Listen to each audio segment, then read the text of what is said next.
Hello everyone and welcome to another video. Today I am recommending Halloweeny reads because we are in the season of spook, the season of jumpers and the season of pumpkin spice, which can only mean one thing: Halloween is around the corner. So I thought I'd recommend some spooky books to you because this is the perfect season to be devouring books that are supposed to tickle your pickle. Whoa,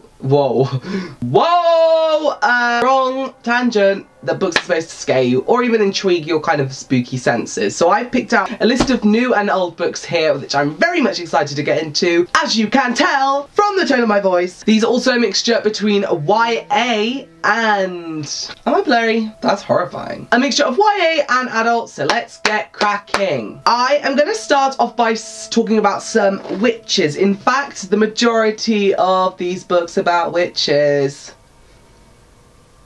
And the first three books I want to talk about are books I actually published myself. For those who do not know, I run a publishing company. It's a small micro publishing company, and a majority of those books are about witches, so it should just be renamed from Off Tomes to Witch Tomes. But yes, these are the three books I'm talking about. We have Catching Stars by Kayla Keenan, Blackheath by Gabriella Lepore, and The Witches of the Glass Castle by Gabriella Lepore. Now I'm going to start off by recommending Catching Stars by Kayla Keenan. Catching Stars is a high fantasy, and it is about witches and witch hunters. It's about a girl who is a witch and a boy who is a witch hunter having to come together in this kind of dark and gritty world to come to some sort of agreement and to work together for a greater cause. You've got to read this to find out what this is about. That's as much as I can say without spoiling it. But it is a highly addictive, very fast-paced read with an incredible fantasy world. And also, if you are a fan of like the Leigh Bardugo-esque style, this is definitely for you. It is so good. So I will link that down below for Goodreads.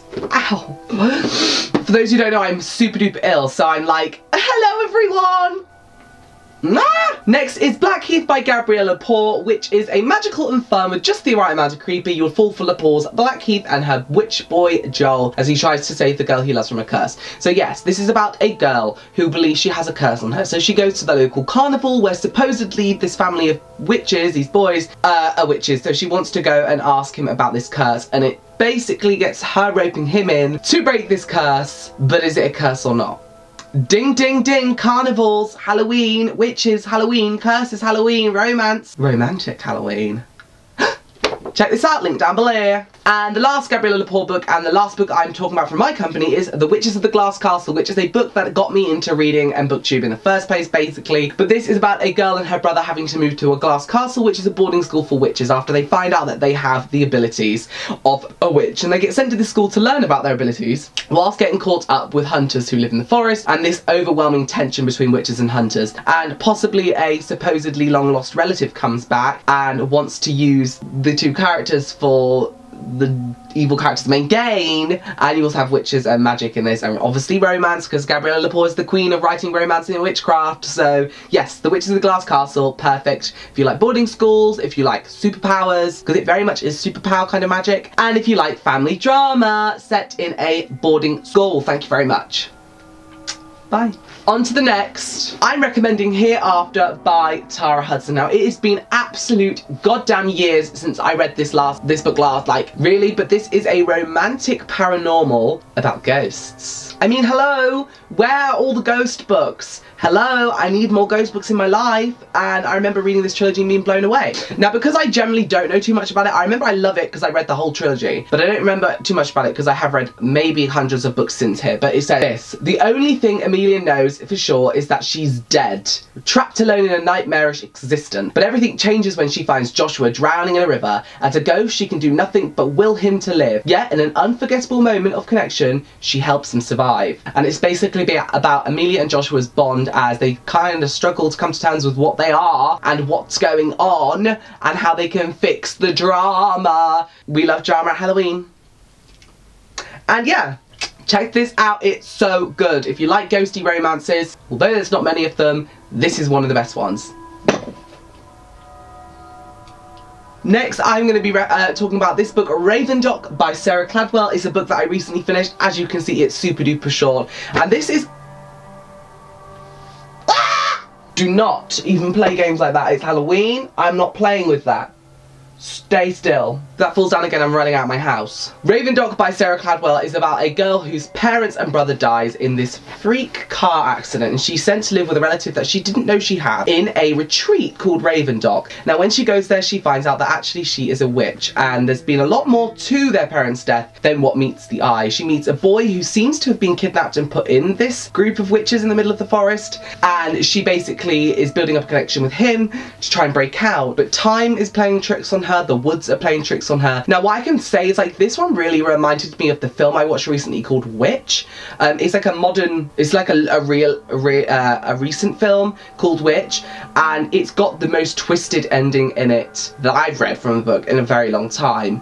It was an enjoyable read, however quick it was, so you should definitely check this one out. It only recently came out this month, and it is indie published, and we love supporting indie books, so you know that. Come on, Queen. Come on. Come through the Dark Coven series.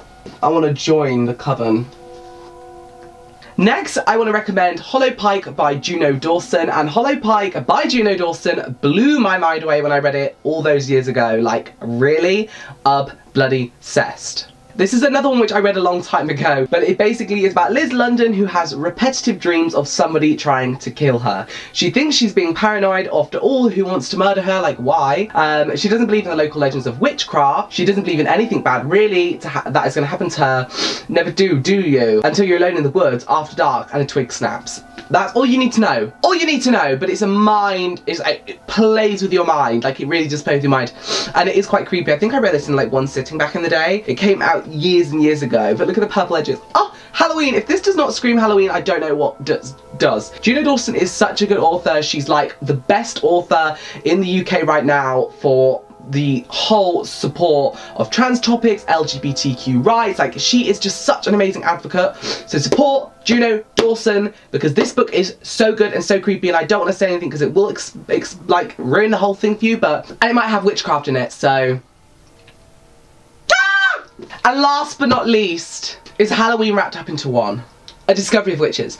I'm sorry, if you have not read A Discovery of Witches, you need to read it now. Set in Oxford, well, between Oxford, Venice, between Scotland and France. This series is an adult fiction series following Diana, who is a witch who suppressed her powers for so long until she meets Matthew de Clermont, a vampire, who is after her for one thing, the book. Ashmole something something something that only has come up in thousands and thousands of years for Diana. But why? What makes her different? And it's about her learning to come to terms with who she is whilst falling in love with a very alluring, sexy Matthew de Clermont. It's obviously got a TV show now, so if you're watching the TV show, it's so good. If you're not watching the TV show, go and watch the TV show. And am I in focus? Like, am I even in focus at this point? Like I am now. Like, if you have not watched the TV show, go and watch the TV show. If you've watched the TV show and you haven't read the book, read the book. If you haven't done either things, do both things now, because we need a season 2, guys. You need to go and support this show. Discovery of Witches by Deborah Harkness. I read all 3 books last December. Like, really? Hi! So good! Hi! Bye-bye! I really could go on and talk about all the amazing spooky dooky horror books, but I'm really not, and I'm actually going to leave it there because I am a good booktuber. And I also am aware that I've got to edit this, and I'm ill, so. Anyway, thank you so much for watching. I hope you guys enjoyed. Comment down below if you've read any of these books, if you want to read any of these books, or if you've got any more spooky dooky books to recommend to me. Basically, just tell me what witchcraft books there are, because basically I love books about witchcraft. If you didn't know already, I've read a lot of books about witchcraft, but still recommend me them. Anyway, thanks so much for watching. I'll see you all again very soon for another video. Bye-bye. Sketcha.